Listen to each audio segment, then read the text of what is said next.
My dear friends, मैं हूं MJ और आप देख रहे हैं मेरा YouTube channel MJ English classes. My dear friends, grammar के अंदर आज हम फिर से एक टॉपिक लेकर आए हैं जिसका नाम है मॉडल्स। तो दोस्तों आज हम मॉडल्स को डिस्कस करने वाले हैं। तो दोस्तों मॉडल्स जो होते हैं वो नोशंस पे डिपेंड होते हैं। नोशंस का मतलब होता है दोस्तों विचार या भाव, और भाव जो होता है दोस्तों वो दिखाई नहीं देता है, वो महसूस किया जाता है। जैसे हम विश की बात करते हैं, डिजायर की बात कर लेते हैं, परमिशन की बात कर लेते हैं, किसी से रिक्वेस्ट करते हैं। तो ऐसे जो भाव होते हैं दोस्तों उसको सेंटेंस में लिखने का माध्यम सिर्फ मॉडल की हेल्पिंग वर्ब होता है। तो आइए समझते हैं दोस्तों एग्जाम्पल। तो देखिए दोस्तों एग्जाम्पल से हम देखते हैं। जैसे दोस्तों मैंने लिखा he can solve this puzzle. तो इस एग्जाम्पल के सेंटेंस में दोस्तों कैन और सोल्व जो है, इसमें कैन आपकी हेल्पिंग वर्ब मॉडल की और सोल्व आपका यहाँ पे मेन वर्ब है। हेल्पिंग वर्ब और मेन वर्ब दोनों मिलकर दोस्तों यहाँ पे वर्ब फ्रेज का निर्माण कर रहा है।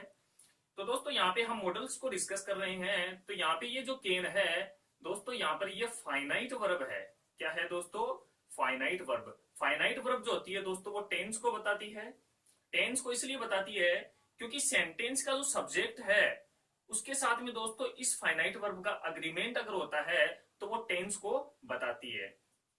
तो यहां पर आप देख रहे हैं कि इस हेल्पिंग वर्ब के बाद में यूज होने वाली जो मेन वर्ब है वो हमेशा वर्ब की फर्स्ट फॉर्म होगी। क्या होगी दोस्तों? वर्ब की फर्स्ट फॉर्म। यहाँ पे वर्ब की सेकंड फॉर्म नहीं हो सकती, वर्ब की थर्ड फॉर्म भी नहीं हो सकती, वर्ब की फर्स्ट फॉर्म के साथ में आईएनजी यानी प्रेजेंट पार्टिसिपल फॉर्म भी नहीं हो सकती। और दोस्तों यहाँ पे ये जो मेन वर्ब है ये टू प्लस वर्ब की फर्स्ट फॉर्म, कहने का मतलब नॉन फाइनाइट वर्ब, कहने का मतलब इन्फिनिटिव। इन्फिनिटिव भी दोस्तों नहीं हो सकता है। यहाँ पे दोस्तों ये जो मेन वर्ब है ये हमेशा विदाउट विदाउट टू इन्फिनिटिव ही होगी। कहने का मतलब यहाँ पे बेस फॉर्म का ही प्रयोग किया जाएगा। तो दोस्तों हेल्पिंग वर्ब, मॉडल की जो हेल्पिंग वर्ब है और मेन वर्ब के बीच में कभी भी टू आ जाता है तो वो कॉन्सेप्ट आपका मॉडल का, वो सेंटेंस जो है वो आपका रॉन्ग हो जाएगा। तो यहाँ इस सेंटेंस के माध्यम से आप देख रहे हो कि मॉडल की जो हेल्पिंग वर्ब होती है दोस्तों वो फाइनाइट होती है, वो टेंस को बताती है और सेंटेंस के साथ में अग्रीमेंट करती है। और दोस्तों ये जो मेन वर्ब होती है वो कभी भी नॉन फाइनाइट वर्ब के रूप में नहीं हो सकती, वो बेस फॉर्म के रूप में यानी वर्ब की फर्स्ट फॉर्म के रूप में होगी। वर्ब की सेकंड फॉर्म, थर्ड फॉर्म या प्रेजेंट पार्टिसिपल के फॉर्म में मेन वर्ब आपकी नहीं हो सकती। एक बात दोस्तों यहाँ पर आप ध्यान में रखना कि सेंटेंस के अंदर जो मॉडल की जो हेल्पिंग वर्ब होती है उसको हम सेंटेंस के अनुसार सब्जेक्ट के एग्रीमेंट के साथ में हम कैन्स या इसका पास्ट फॉर्म या फिर इसका कैन के साथ में आईएनजी जोड़ के कैनिंग ऐसे नहीं कर सकते हैं। दोस्तों वर्ब की जो फॉर्म होती है वो 5 फॉर्म्स होती है, जिसमें present, past form and present participle and past participle को हम वर्ब की first form, second form, third form से डिस्कस करते हैं। तो मॉडल की हेल्पिंग वर्ब के साथ में ऐसा नहीं किया जाता है। लेकिन दोस्तों मॉडल की जो कुल टोटल जो वर्ब्स होती है वो 13 होती है उनकी संख्या, उसमें से 10 जो मॉडल्स की हेल्पिंग वर्ब होती है वो दोस्तों डिफेक्टिव होती है। क्या होती है दोस्तों? डिफेक्टिव, यानी उनको आप डिफेक्टिव नहीं कर सकते, आप उनमें किसी प्रकार का चेंज नहीं कर सकते। कैन है तो कैन ही रहेगा, उसमें कैंस नहीं कर सकते, विल का विल्स नहीं कर सकते, वुड का वुड्स नहीं कर सकते। प्रेजेंट तो पास्ट तो हो सकता है लेकिन उनमें आप चेंज नहीं कर सकते सेंटेंस के सब्जेक्ट के साथ में। कहने का मतलब सेंटेंस का जो सब्जेक्ट होता है दोस्तों उसमें अग्रीमेंट करते हुए उसमें कोई प्रभाव नहीं होता है, इसलिए उन 10 वर्ब्स को हम क्या कह देते हैं? डिफेक्टिव मॉडल की वर्ब कह देते हैं। तो दोस्तों जो तीन जो हमारी डिफेक्टिव के अलावा जो मॉडल्स बच जाते हैं वो उनके बारे में डिस्कस करें तो दोस्तों आपका डेयर हो जाता है, एक नीड हो जाता है और एक यूज वर्ब हो जाता है। ये दोस्तों आपकी मॉडल की ऐसी वर्ब होती है जो मेन वर्ब भी हो सकती है और हेल्पिंग वर्ब भी हो सकती है। जब मॉडल की हेल्पिंग वर्ब के रूप में इसको देखा जाएगा तो दोस्तों इसमें आप डेयर के साथ में एस या ईएस नहीं लगा सकते, ये डेयर ही रहेगा मॉडल की हेल्पिंग वर्ब में। ये नीड ही रहेगा, आप इसका नीड्स नीडिंग नहीं कर सकते। इसका आप यूज, यूज जो है उसका प्रेजेंट फॉर्म है तो ये यूज्ड का यूज्ड ही रहेगा दोस्तों। इसके साथ में टू मॉडल वर्ब का हम यूज करते हैं, यानी यूज का हम यूजिंग और इस तरह से फॉर्म का निर्माण करते हैं। तो वो दोस्तों आपका मेन वर्ब में होता है, मॉडल की हेल्पिंग वर्ब में ऐसा नहीं होता है। मेरे कहने का मतलब कि ये तीन जो आपकी जो मॉडल की वर्ब भी हो सकती है और मेन वर्ब भी हो सकती है, इनके बारे में हम डिस्कशन करेंगे। तो दोस्तों आपका इस सेंटेंस के माध्यम से एक कॉन्सेप्ट तो क्लियर हो गया कि मॉडल की जो हेल्पिंग वर्ब होती है उसके बाद में हमेशा वर्ब की फर्स्ट फॉर्म का ही यूज किया जाता है, और मॉडल्स की टोटल 13 मेन वर्ब्स होती है जिसके बारे में हम वन बाय वन यहाँ पे डिस्कशन करेंगे। तो दोस्तों मैं यहाँ पे सिर्फ कॉन्सेप्ट को डिस्कशन करने वाला हूँ मॉडल्स की हेल्पिंग वर्ब को नोशन के आधार पे। तो देखिए दोस्तों यहां पर जैसे मैंने लिखा, एग्जाम्पल से समझेंगे, जैसे स्मोकिंग ब्लैंक बी फैटल। इसका मतलब होता है दोस्तों कि जो धूम्रपान होता है वो जानलेवा होता है। तो आप बताइए कि इसके अंदर कैन मॉडल का प्रयोग होगा या फिर मे मॉडल का प्रयोग होगा। देखिए दोस्तों कॉम्पिटिटिव एग्जाम के अंदर स्टूडेंट्स को सबसे ज्यादा समस्या यही आती है कि मॉडल की जो हेल्पिंग वर्ब होती है वो नोशन पे डिपेंड करती है, और नोशन एक से अधिक हो जाती हैं। कुछ नोशंस तो ऐसे होते हैं जो सिमिलर होते हैं, दोनों में समानताएं होती है, तो हम ये पता नहीं कर पाते हैं कि यहाँ पे केन मॉडल का प्रयोग होगा या फिर मे मॉडल का प्रयोग होगा। तो देखिए दोस्तों यहाँ पे इसके मीनिंग को करिए आप इस सेंटेंस के कि धूम्रपान जो है दोस्तों वो जानलेवा होता है। तो आप यहाँ पर ये बताइए यहाँ पर नोशन क्या है। सबसे पहले नोशन को आप पहचानिए। यहाँ पे पॉसिबिलिटी की बात बताई जा रही है, ये पॉसिबिलिटी यहाँ पे क्या हो जाता है दोस्तों, आपका नोशन हो जाता है, एक भाव हो जाता है जो आपको यहाँ पे मॉडल इस ब्लैंक में इस रिक्त स्थान में यूज करना पड़ेगा। अब मेरे को ये बताइए कि इस पॉसिबिलिटी में स्मोकिंग यानी धूम्रपान करने वाला जो व्यक्ति है वो हानिकारक है, जानलेवा उसके लिए, तो कितने परसेंट जानलेवा है। दोस्तों यहाँ पे धूम्रपान करने वाले व्यक्ति के लिए जो धूम्रपान वो कर रहा है वो 100%, 100% उसके लिए जानलेवा है। तो यहाँ पर इसकी प्रतिशतता जो है स्मोकिंग की पॉसिबिलिटी की वो 100% है। इसका मतलब जहां पे जिस सेंटेंस के अंदर पॉसिबिलिटी नोशन हो तो वहां पे केन मॉडल अगर 100% होता है तो वहां पे कौन से मॉडल की हेल्पिंग वर्ब का यूज करेंगे, हम केन का। यहाँ पे मे जो है दोस्तों उस मॉडल का प्रयोग नहीं। तो यहाँ देखिए दोस्तों यू ब्लैंक बी सेलेक्टेड। तो दोस्तों यहाँ पर केन का प्रयोग होगा मॉडल का या फिर मे का। तो यहाँ पर भी दोस्तों पॉसिबिलिटी नोशन की ही बात हो रही है।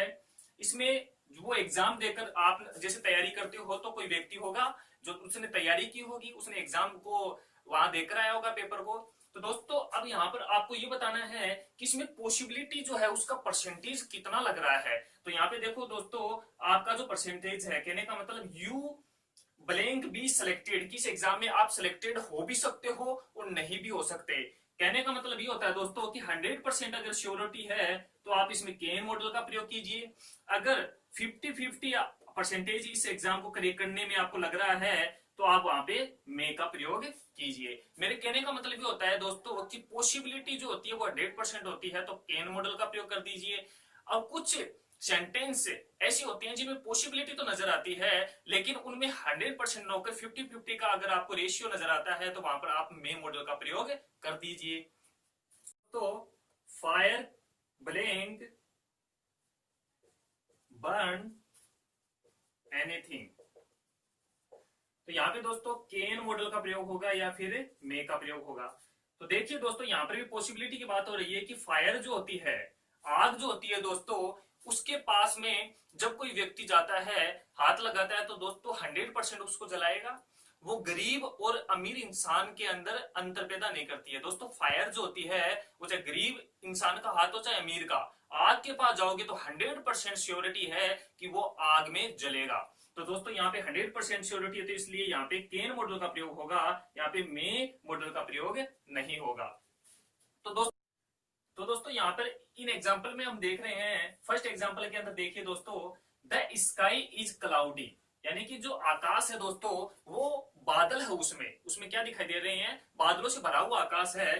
तो यहाँ पर इट ब्लैंक रेन टूडे, तो दोस्तों बारिश होने की आज संभावना कितनी है। तो देखिए दोस्तों जनरली बात है कि आकाश के अंदर जब बादल होंगे तो बारिश होने की जो संभावना है वो 100% है, दोस्तों ऐसा नहीं है। हो सकता है कि वो काले घने बादल जो है वो हवा से आगे की ओर निकल जाए, वो बारिश न हो।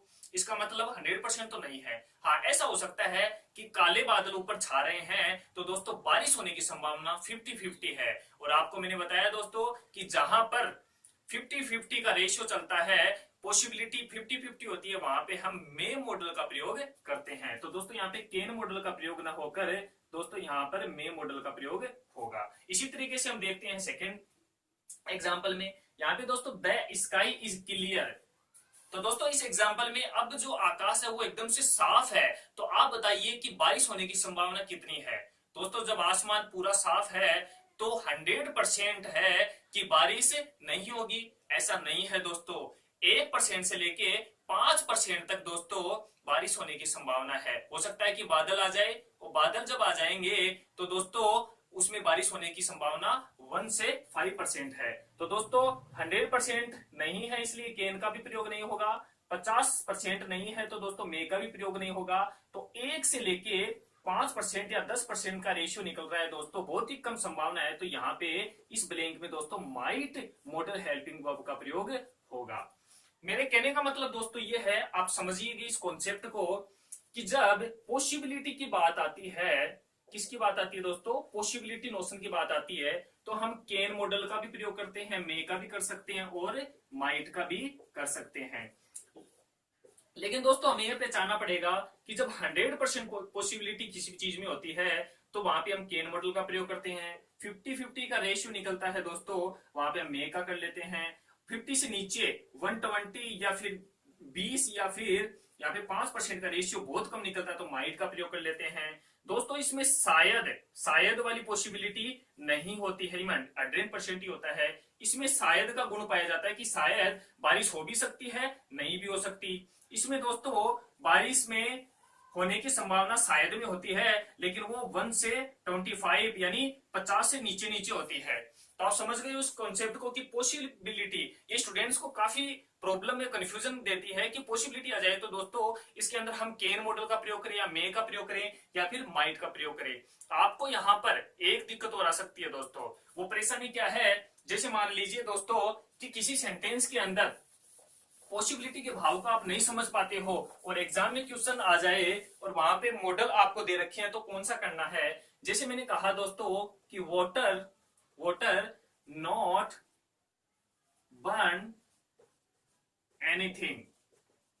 तो दोस्तों यहाँ पे देखो, इसमें आपको कैन का प्रयोग करोगे या फिर मे का प्रयोग करोगे या फिर माइट का प्रयोग करोगे। तो देखिए दोस्तों जो यहाँ पे वाटर है वो दोस्तों किसी भी चीज को जला नहीं सकता, वाटर से हम किसी चीज को जला नहीं सकते। तो यहाँ पर दोस्तों पॉसिबिलिटी 0% है।